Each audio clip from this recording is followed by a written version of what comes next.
Entonces tengo medicina del 9%. Hola, listo. Y esto ya está grabando. Muy bien.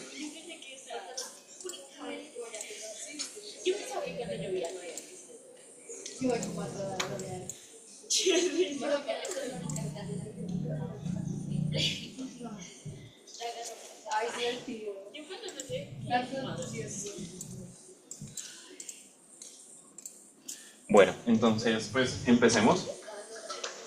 Listo, gente, entonces pues vamos a hablar sobre todo el tratamiento para los trastornos del movimiento, en especial la enfermedad de Parkinson, listo, que es como en general lo que han visto en sus slides, probablemente también lo que pregunten y tengan que conocer.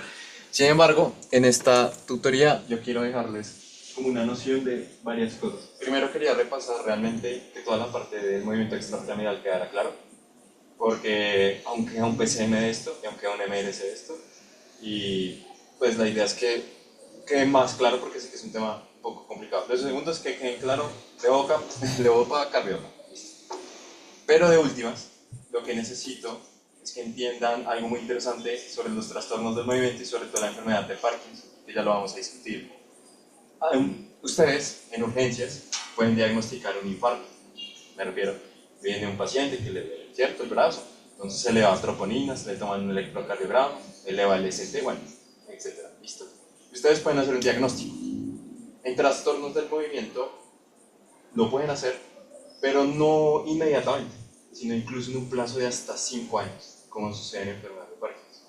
El paciente tiene un síndrome parkinsoniano, que es bradiquinesia, ¿cierto?, rigidez, y de ahí nos vamos orientando. Pero sobre el tiempo, realmente nos vamos a dar cuenta que este paciente podría tener enfermedad de Parkinson o podría tener otras entidades, como los Parkinsonianos Plus. Lo cual es bastante atípico en medicina, ¿cierto? Porque uno pues tiene una clínica y hace un diagnóstico y hace un tratamiento. Pero no es tan típico como que uno a los 5 años vaya evaluando si era el diagnóstico o no. Lo cual es algo también bastante delicado para las personas que tienen estas enfermedades y para sus familias, ¿no? Son enfermedades pues realmente muy duras. Entonces pues nada, empecemos. Acá les dejo la bibliografía. Esta es utilice Autodit en general como para lo más actualizado, igual en Continuum, que yo les decía que son como estas guías de neurología pues para el tratamiento de la enfermedad de Parkinson. También vamos a hablar muy ligeramente de fisiopatología del temblor, aunque sé que ayer lo discutieron, y también introducirles como esta página, así como existe la ILAE, hay una ILAE para trastornos del movimiento, que es la Sociedad pues, Internacional de Parkinson y Trastornos del Movimiento, y pues tienen también una página muy intuitiva con los distintos trastornos del movimiento, su manejo, su como educación realmente para profesionales de la salud, así que pues para que lo tengan en cuenta. Listo. Entonces, nosotros habíamos hablado que el movimiento se da por un tracto piramidal y extrapiramidal. ¿Listo? Unas neuronas que controlaban un músculo. Eso me lo voy a saltar. Y acá era donde nos habíamos quedado la vez pasada, ¿cierto? Habíamos hablado, creo que intentamos desglosar bien esto, pero entonces ahí les pregunto qué tan claro realmente quedó esto. Bien, mal. Entonces, lo básico, igual recordemos que tenemos unas estructuras que en general van a proveer el movimiento y otras que no. Y entre ellas van a estar continuamente interactuando, pues para lo dicho, que el movimiento sea bastante, digamos, refinado y sea como bastante voluntario realmente a lo que uno quiere hacer con el movimiento. Entonces, sabíamos que el estriado era ese punto medio, dependiendo de qué receptores dopaminérgicos en el estriado estimulásemos, si va a generar algo que promoviese el movimiento o no. Ahí tenemos unas estructuras específicas, como el globo pálido externo, que promueven el movimiento, el núcleo subtalámico y el globo pálido interno, que no promueven el movimiento, ¿cierto? Y pues nada, teníamos estas vías, teníamos una directa, indirecta y hiperdirecta. La directa, básicamente lo que consistía es que se genera el movimiento y lo hace inhibiendo al que hace que no se genere el movimiento. ¿Listo? Que era el globo pálido interno. ¿Ok? Esa es la vía directa. Ahora bien, tenemos la vía indirecta y también la hiperdirecta. Tenemos dos vías en general para inhibir el movimiento. Entonces, lo dicho, tenemos esta de acá, que sobre todo se daba por medio de dejar libre al núcleo subtalámico, que era el mejor amigo del globo pálido interno, y así se inhibiese el movimiento. ¿Listo? Que es lo que ven en este gráfico. Solo que el trabalengua sería que la corteza estimula el estriado inhibe el globo pálido externo, y al inhibirse el globo pálido externo, el núcleo subtalámico queda desinhibido, y entonces va a estimular el globo pálido interno y no se genera el movimiento, inhibiendo, bla, bla, bla, bla. Pero eso tiene sentido, ¿listo? ¿Cierto? Adicionalmente, teníamos una vía mucho más eficiente, que era la vía hiperdirecta. Y la vía hiperdirecta lo que hacía era irnos de una vez hacia el núcleo subtalámico y estimular inmediatamente el núcleo subtalámico, y de esa forma, a su vez, al globo pálido interno, y no se generaba el movimiento. ¿Listo? Esas son las dos vías, y digamos que bajo ese principio pues van a actuar los distintos medicamentos. Entonces, los trastornos del movimiento se dividen en trastornos hiperkinéticos y hipokinéticos.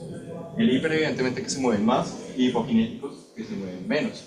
¿Listo? Acá no se debe confundir hipoquinesia con bradiquinesia.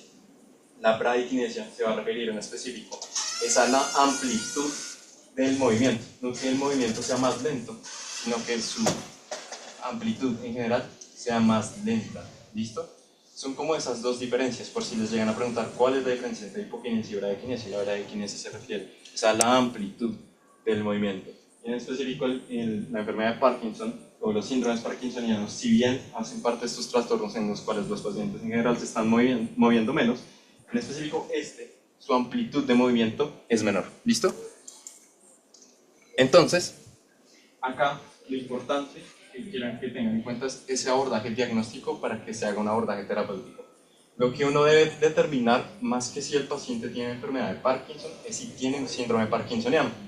Por lo que les decía ahorita, uno realmente se cerciora de este diagnóstico incluso hasta en los 5 primeros años de tratamiento. Era muy atípico a todas las enfermedades de medicina, ¿cierto? Les ponía el ejemplo del infarto, y lo mismo con una neumonía, ¿no? Llega con la clínica y le pongo un antibiótico, pero sé que tiene una neumonía. Acá no pasa lo mismo. Digamos que ahí están estos síndromes parkinsonianos que se van a generar por bradicinesia, ¿listo? Que es esta menor amplitud del movimiento, pero también por rigidez, ¿no?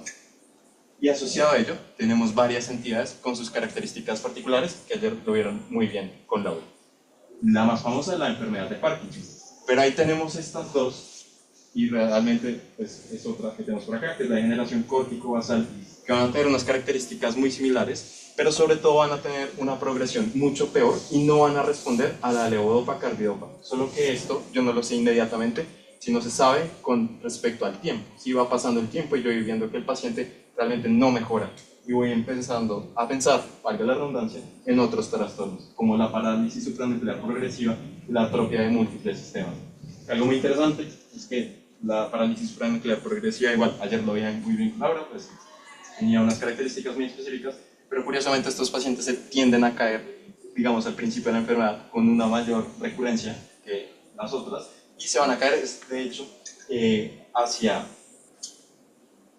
Si era hacia adelante, o era hacia atrás. No, PSP es hacia adelante. Y atrofia de múltiples sistemas es hacia atrás.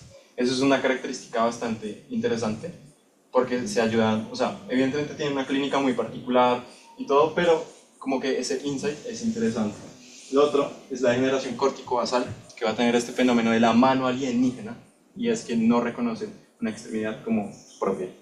¿Qué es lo que pasa con estas entidades? La parálisis supranuclear progresiva, la atrofia de múltiples sistemas, la degeneración córtico-basal, que son de hecho enfermedades muchísimo más agresivas que la enfermedad de Parkinson, y suelen no responder a la levodopa-carbidopa. Estos pacientes pues tienen una progresión un poco muchísimo más reservada y delicada, y pues sí, es duro. Ahora, los trastornos hiperkinéticos, entonces pues sí, aumentan el movimiento, y ahí sobre todo hablamos de los temblores, ¿no? El famoso temblor esencial es el trastorno del movimiento más común. ¿Ok? Pero tenemos otros. Listo, ayer veían con Laura, ¿cierto? Distonías, pero también tenemos la fobia, y sobre todo pues el temblor esencial, ¿cierto? Que era este temblor de intención, listo, miembros superiores, bla, bla, bla, y de al menos 3 años de duración. Esto ya les hace llamar la atención, porque en neurología ustedes van a ver que uno inicia un tratamiento, por ejemplo, con una cefalea de características migrañosas, ustedes inician a tratarla, pero no por eso el paciente realmente tiene migraña. Normalmente los criterios diagnósticos son muy en el tiempo y tienen que tener una recurrencia bastante alta para que ustedes estén cerciorados de que sí tienen ese diagnóstico. Lo mismo acá, ahí les ponen 3 años para saber que sí tiene temblor esencial, pero igual la respuesta, bueno, la pregunta sería, ¿eso significa que no debo iniciar tratamiento y esperar 3 años?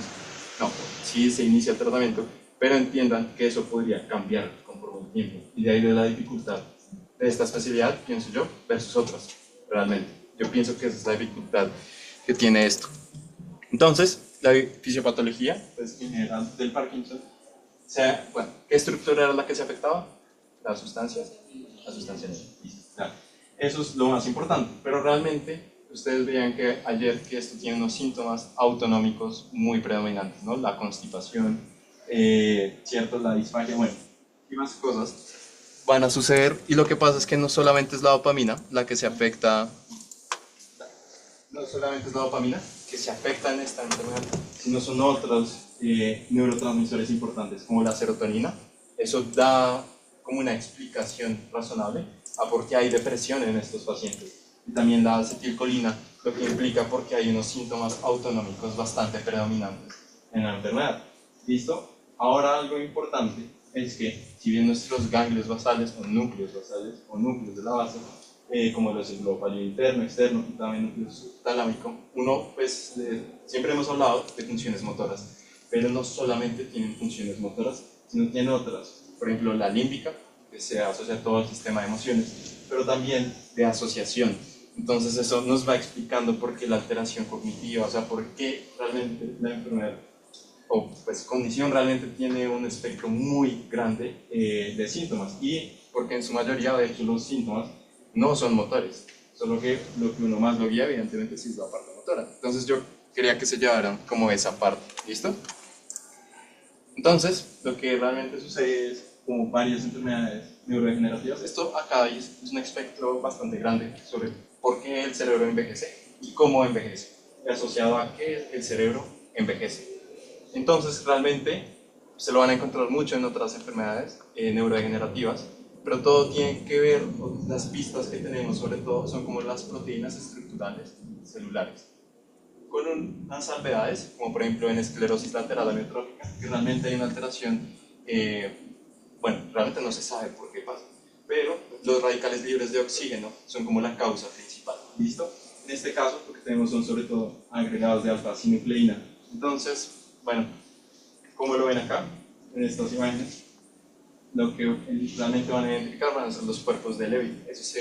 Por eso se llama así, cuerpos de Lewy. Ayer veían también la demencia por cuerpos de Lewy, y se diferenciaba con Parkinson en que primero había demencia y después síntomas motores. Y acá primero síntomas motores, finalmente demencia. Pero es todo esto, realmente, es exactamente lo mismo de ayer, solo que quería como que lo recordáramos, ¿listo? Igual lo importante es la sustancia negra, ¿listo?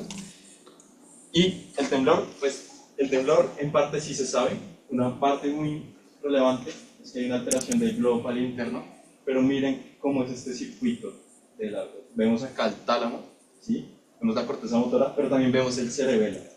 Entonces realmente, como les dije, hay una afectación no solamente de la dopamina, sino de otros neurotransmisores, y en general como que todo nuestro circuito está afectado. Se ha visto que el más predominante sí es el globo pálido interno, pero hay otras estructuras que tienen una relevancia muy importante, como es el tálamo, evidentemente, pero también el núcleo subtalámico, como que estas estructuras que pareciesen no generar o inhibir el movimiento, pues están como fallando en parte, lo cual es interesante, ¿no? Porque evidentemente, pues estos pacientes sobre todo se caracterizaban por braquinesia y rigidez, ¿listo? Y nosotros habíamos hablado de que los receptores de 1 y de 2, unos eran tónicos y otros eran básicos, ¿cierto? Pues los de 2 realmente tenían una afinidad muchísimo mayor por la dopamina, por lo que en general como que el sistema siempre está promoviendo que no haya movimiento. Pero en cambio los de 1 requerían unos picos de dopamina para que funcionase, ¿listo? Entonces, realmente sí se ha supuesto qué es lo que está pasando, pero si ustedes ven, como todo en medicina, ahí hay una flecha que nos está simbolizando un signo de interrogación, porque realmente al fin y al cabo no sabemos muy bien qué está pasando. Sabemos que el circuito está mal, tenemos unas ideas, pero a ciencia cierta yo no les podría decir por qué hay un temblor. Hay otra teoría también sobre la oliva inferior, pero en general el circuito está fallando y no sabemos qué suceda, ¿listo? Entonces vamos con tratamiento. Y pues nada, acá como siempre les dejo como una diapositiva para que puedan repasar de cada medicamento. Entonces el primero es la levodopa y carbidopa. Entonces, si no estamos produciendo dopamina, ¿ustedes qué se les ocurre que podrían hacer como químicos farmacéuticos? Sí, entonces Esa es una. ¿Qué otra cosa se les ocurre? Bloquear la degradación. Bloquear la degradación es uno. ¿Qué más? Si la dopamina está baja, ¿qué más puedo hacer? Aumentarla. Por alguna razón, ¿cómo? No sé, pero puede ser inhibiendo la degradación. ¿Sí? O puedo agonizar los receptores, ¿cierto? No puedo tal vez no tenga dopamina, pero sí puedo buscar a alguien que me afecte ese receptor y utilizar el receptor que yo quiero. Entonces, bajo ese espectro van a funcionar todos los medicamentos de los cuales vamos a hablar. Este en específico va a ser bastante interesante, porque por un lado va a ser un precursor de la dopamina, como lo es la levodopa, que lo habíamos visto en nuestras primeras tutorías sobre neurotransmisores, pero también va a tener la carbidopa, que va a inhibir la dopa descarboxilada. Entonces sí, va en parte, digamos, la aumentamos, pero también vamos a disminuir su degradación. Solo que esto es bastante atípico, porque realmente nosotros podemos degradar la dopamina periféricamente. Entonces, hay un problema con este medicamento si solamente fuera levodopa. Nosotros podríamos dar levodopa y oral, ¿cierto? El problema es que de ahí a que pase la barrera hematoencefálica ya se va a ver degradado. Entonces esta gente muy hábilmente lo que quiso hacer es inhibir esa degradación periférica y que realmente llegara al sistema nervioso central. Por eso son estos dos medicamentos. ¿Listo? Este es como el eje de la terapia en general del síndrome parkinsoniano, evidentemente con varias salvedades. Pero este es el pilar, porque gracias a esto nosotros podríamos iniciar el tratamiento y con el paso del tiempo sabríamos si está siendo efectivo o no. Y el problema ahí, como yo les había dicho, es que si no estaba siendo efectivo, ¿qué podía realmente estar sucediendo? Si fuera enfermedad de Parkinson o no. De que no, pues podría ser otra entidad. Igual, pues la enfermedad de Parkinson también puede ser resistente, ¿no? Y para eso hay otros tratamientos como la neurocirugía funcional, ¿cierto? Pero en general, de acá nos basamos. Entonces, pues la levodopa va a tener unos efectos adversos ahí interesantes y se los quería mencionar. Uno de ellos, por el cual los pacientes se pueden quedar bastante, es la hipotensión ortostática, ¿cierto? Se levantan un poco. Y el problema de ello es que estos pacientes, pues ya en general, pueden estar en como una circunstancia pues, vulnerable de su actividad funcional en el día a día. Por un lado ya tienen una entidad que les dificulta el movimiento, y ahora tienen este riesgo de que cuando se levanten sufran de hipotensión ortostática. Entonces eso es relevante y pues hay que hablarlo. Lo otro es que la levodopa cardiópata, sobre todo, hay que darla en comidas, ¿sí? Sobre todo para que su metabolismo sea como el más adecuado, ¿listo?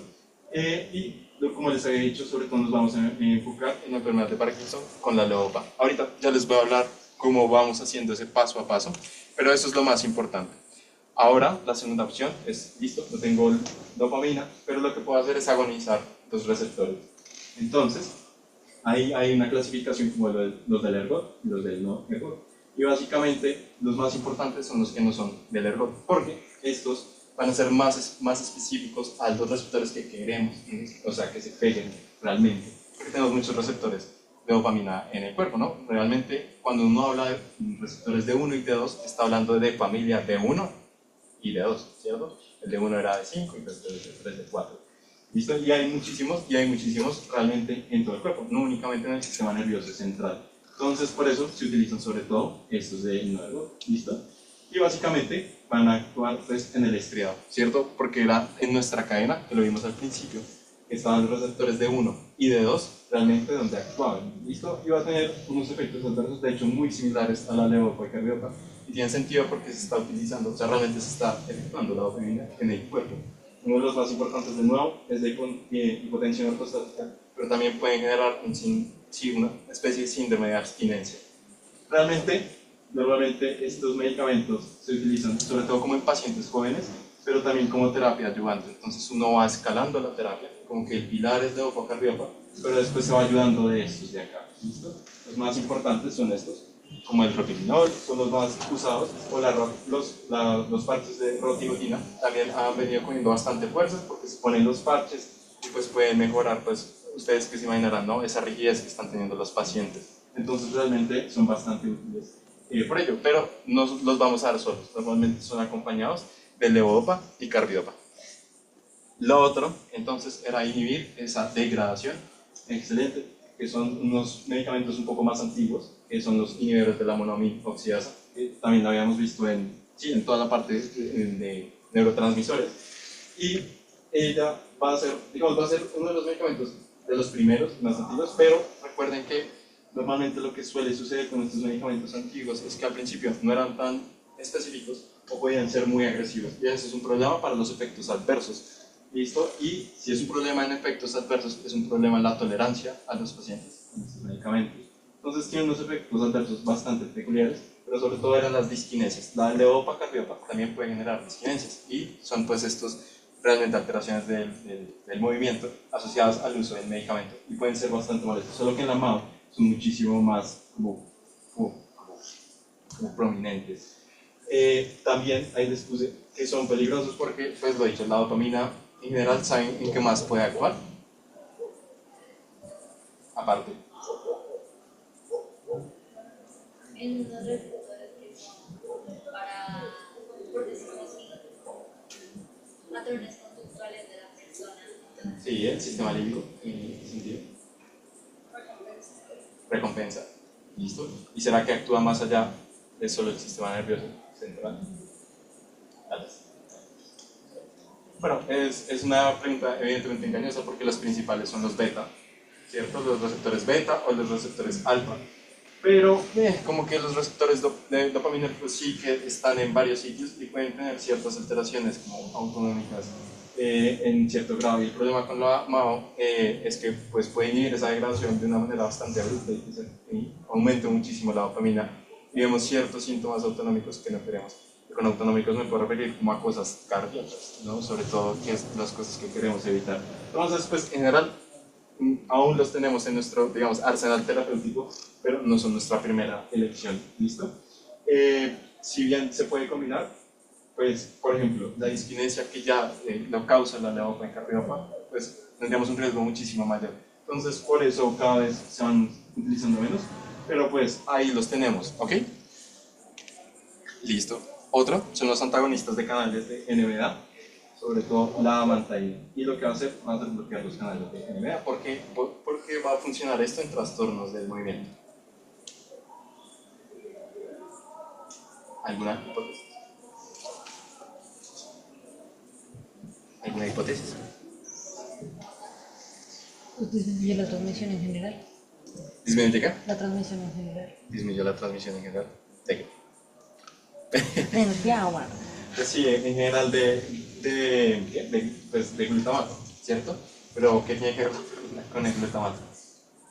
Entonces, bueno, realmente yo les había mostrado las primeras gráficas, estas de acá, las primeritas. Esta, puede ser esta. Que eran un poco como enredadizas, pero había intentado ser un poco más específico en lo que estaba sucediendo en el paso a paso. Y acá tenemos unas flechas verdes, acá tenemos unas flechas rojas. Por verde se refiere que está excitando, ¿cierto? La estructura. Y pues de qué neurotransmisor en general se está valiendo. Entonces, por un lado, este sistema sí se vale de dopamina, pero también se vale de otro. Se vale también de glutamato y de GABA. También sí, de todos estos neurotransmisores, incluso también de acetilcolina. Entonces, no solamente es como dopamina y glutamato y GABA, Y Esparta. son muchos más. Y de ahí la utilidad de la amantaína, realmente. Solo que, pues, como que ahí va, ¿no? Porque no solamente las vías inhibitorias utilizan glutamato, pero también pues, las excitatorias, ¿cierto? Del movimiento me refiero. Entonces, ahí vamos. Pero bueno, ha cogido un poco de fuerza.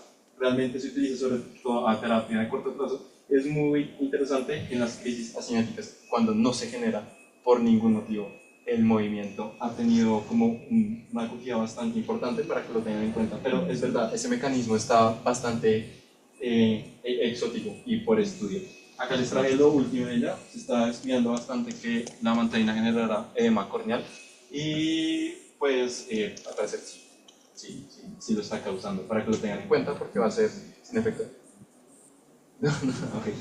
Porque pues puede ser un evento adverso bastante importante. Sobre todo en ella también tenemos la hipotensión ortostática, predomina en estos medicamentos, pero va a tener unos efectos gastrointestinales muy complicados en estos pacientes que por sí ya tienen síntomas autonómicos, como lo hablaban ayer con la constipación y todo eso. ¿Listo? Y les iba a hablar finalmente del propanolol. ¿El propanolol es para qué? Para el temblor esencial. Y pues su mecanismo evidentemente es bloquear los beta 1, beta 2, es como de esta vieja escuela un poco del tratamiento de la hipertensión arterial. Ahora se utilizan otros medicamentos, los IECA, ARA2, pero la pregunta ahí es ¿cómo por qué ahora activar o desactivar los receptores beta tiene un efecto en el dolor?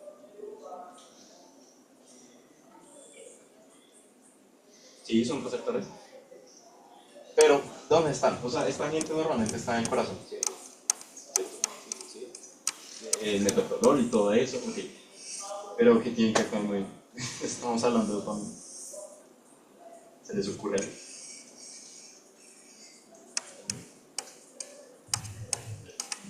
Bueno, realmente pues cuando ustedes se extienden o tienen sus fibras musculares extendidas, tenían pues el uso muscular, ¿cierto? Que se está dando cuenta, pues si se está extendiendo mucho o no.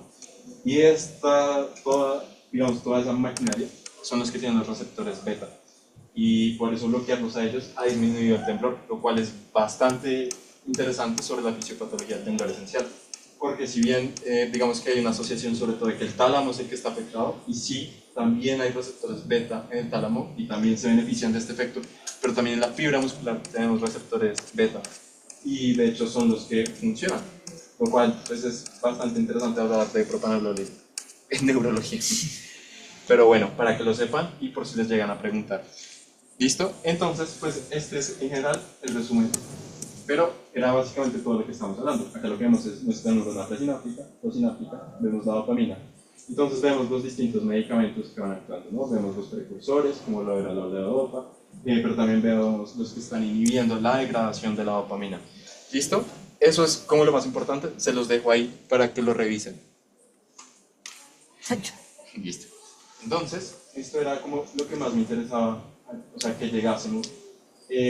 Porque a uno sí le discuten un poco de tratar los pacientes con una enfermedad de Parkinson, con levodopa, carbidopa, pero realmente, como les decía, ¿cómo funciona eso? Y bueno, evidentemente no lo sé, porque no soy neurólogo, pero lo que nos dice la evidencia es, o sea, sí tenemos unas pistas evidentemente de cómo funciona. Entonces lo más importante era identificar si el paciente tenía un parkinsonismo. Ya con eso nos vamos como a extender. Ayer efectivamente con la de hecho vean esa gráfica, la que está ahí para que la den clic. Pues era lo de las banderas, las red flags y todo esto para identificar si el paciente tenía enfermedad de Parkinson. Pero en general lo que ustedes hacen es, listo, este paciente tiene parkinsonismo y que entendemos por parkinsonismo. Por un lado que tenga bradykinesia, ¿cierto? Que tenga una menor amplitud en el movimiento. Tenía unas características muy específicas, ¿no? Como un temblor de 4 a 6 hercios, pero pues eso lo verá realmente alguien profesional. Y también la rigidez. Ese es como el paso 1. ¿Listo? Entonces, de ahí nos vamos a esta parte del diagnóstico. Y era más o menos lo que estaban hablando ayer sobre las banderas verdes. Las flechitas, van a ver que hay un montón de flechitas, y eso están asociadas a las otras dos entidades principales que les había mencionado, de los síndromes parkinsonianos plus, que es la atrofia de múltiples sistemas y la parálisis supranuclear progresiva. Entonces lo que ustedes están viendo acá es en qué momento les hace pensar de que su paciente no tiene Parkinson, sino tiene estas entidades. Y acá, como pueden ver, es lo bastante atípico en medicina. Nos está diciendo que el paciente queda en silla de ruedas, pero a los 5 años de tratamiento, ¿sí me entienden? O sea, que se queda en silla de ruedas como antes del tiempo esperado. Entonces, como que ahí pensaríamos en otras entidades. Y así sucesivamente vamos con varios síntomas que son más específicos de esos. Entonces, de ahí realmente, o sea, como que uno habla acá, levodopa, carbidopa, chévere, y uno piensa que ya. Pero esto es brutal porque usted tiene que hacerle un seguimiento bastante riguroso a estos pacientes por todo este tiempo, ¿listo? Por ejemplo, las caídas recurrentes en los primeros 3 años, entonces, no, es más bien PSP y así sucesivamente. Entonces, realmente por eso es tan difícil, pero la idea es que ustedes, y pues en general todos nosotros, en este momento no nos compliquemos con esto, pero sí sepamos reconocer un síndrome de Parkinson. ¿Listo? Eso puede ser transitorio por algún medicamento que se le está dando en la clínica, o realmente es un paciente que podría tener enfermedad de Parkinson o alguna de todas estas entidades. Pero también lo segundo que quería que se llevasen es que estas entidades efectivamente existen. ¿Listo? Y además de existir, pues tienen un tratamiento, realmente no hay como un tratamiento específico para ellos, son enfermedades muy duras, pero lo importante es que ustedes, si en algún momento llegan pues, a diagnosticar esto, pues puedan ir enfocando al paciente realmente hacia dónde está. ¿Listo? ¿Listo? Y acá, entonces, les quería dejar los regímenes de dosis. El más importante que realmente quería hablar era levodopa-carbidopa. Entonces, ¿qué nos dice la evidencia? Entonces nos dice que se utilicen tabletas de 25 a 100 miligramos, ¿cierto? En general. Y recuerden que es importante dárselos en las comidas, ¿listo? A los pacientes. Ahora, lo importante de esto es que se va a titular la levodopa-carbidopa, es decir, se va a aumentar la dosis en el tiempo de la levodopa-carbidopa para que llegue a unas concentraciones como las más efectivas posibles, ¿listo? Y vamos a llegar a estas, como hasta este espectro de dosis de 300 a 600 miligramos. Ahí también me gusta ser incisivo porque a uno le habla en general siempre como de estos rangos, ¿no? De 300 a 600, pero bueno, o sea, al final, ¿cuánto le pongo? Dígame. Entonces, esto va a depender de los efectos adversos del paciente. De ahí lo complejo, porque usted lo inicia, pero no sabe cómo le fue. Entonces, le fue bastante bien, entonces vamos subiendo. Le fue bastante mal, seamos un poco más cautos, o nos toca iniciar otro medicamento, ¿listo? De ahí esos rangos, pero eso significa esos rangos, para que lo sepan. Y de ahí la experticia de los profesionales en la salud, para saber cuándo aumentarlos, cuándo disminuirlos, e incluso cuándo retirarlos, ¿listo? Pero en general deberíamos llegar hasta 300 o 600 miligramos con la levodopa-carbidopa. Eso es lo importante. Listo. Entonces, en Parkinson, podrías intentar abrir ese cosito. En Parkinson, ya esto es lo último en general, como hacemos finalmente, ese abordaje. Pero también hay otras terapias que se han ido probando. Una de ellas es la estimulación cerebral profunda, entonces es meter por allá electrodos en los ganglios basales para que funcione. Lo cual ha ido pues, cogiendo bastante fuerza y sobre todo pues, es en la enfermedad de Parkinson que no tenga estas características de atrofia de múltiples sistemas, parálisis supranuclear progresiva, pero que la levodopa y los otros medicamentos ayudantes, ¿cierto? Como los agonistas de dopamina, no funcionan. Y ese es como yo creo que los mensajes finales que quiero que se lleven. Si al paciente no le está funcionando la levodopa, no necesariamente tiene PSP, ¿cierto? Verifique realmente si es PSP o realmente es una enfermedad de Parkinson que está siendo pues, bastante refractaria al tratamiento. Este. No podré, pero... ¿Es este? Sí. Listo. Entonces, recuerden, siempre les hablo de UpToDate porque es lo más actualizado en medicina que hay. ¿Listo? Entonces, lo que nos dicen por acá es que primero evaluemos qué tanto está afectando la enfermedad de Parkinson al paciente. ¿Listo? Ese es el paso 1. Porque dependiendo si su calidad de vida se está viendo muy afectada, yo voy a tener que ser, pues, voy a tener que, o sea, si tengo que ser de una forma con el tratamiento. A lo que voy es, tengo que ser más agresivo, tengo que ser más bien laxo. ¿Por qué? Y esto porque es importante, porque recuerden que igual estos medicamentos no son inertes, generan efectos adversos a los pacientes. ¿Listo? Entonces lo que nos dicen es, como que el paciente, su calidad de vida no se ha visto como muy, sí, no tiene una afectación importante. Entonces, en general, acá lo que nos dicen es que uno haga pruebas como con levodopa-carbidopa, pero sobre todo como que ahí es un poco opcional y va a depender como de esa interacción médico-paciente. Entonces, realmente lo que nos está diciendo es, oiga, dependiendo de qué tanto le afecte, iníciele el medicamento. Pero la mayoría de los pacientes cuando llegan a la clínica no están en leve, están aquí, ¿listo? Y de ahí por eso la importancia de la levodopa. Ahí es cuando debemos iniciar con la levodopa-carbidopa, ya saben, de 25 a 100 miligramos, ¿listo? En general, entre comidas, ¿listo? Y se debe ir incrementando la dosis cada 3 a 7 días. ¿Recuerdan lo de la titulación? Que teníamos que llegar hasta 300 y 600, lo mismo. Entonces, pero como así usted me dice que titule, ¿cada cuánto titulo? Entonces, ¿cada cuánto? De 3 a 7 días. ¿Y de qué dependen esos 3 a 7 días? Pues cómo está tolerando el paciente el medicamento. ¿Listo? Si lo está tolerando muy bien, tal vez se lo puede ir subiendo antes. Pero si no tanto, entonces me espero más bien. ¿Listo? Realmente, esa es como la dificultad a la hora de jugar cuando ustedes empiezan a poner los medicamentos. Y después lo que nos dicen es, listo, empieza a observar cómo le va.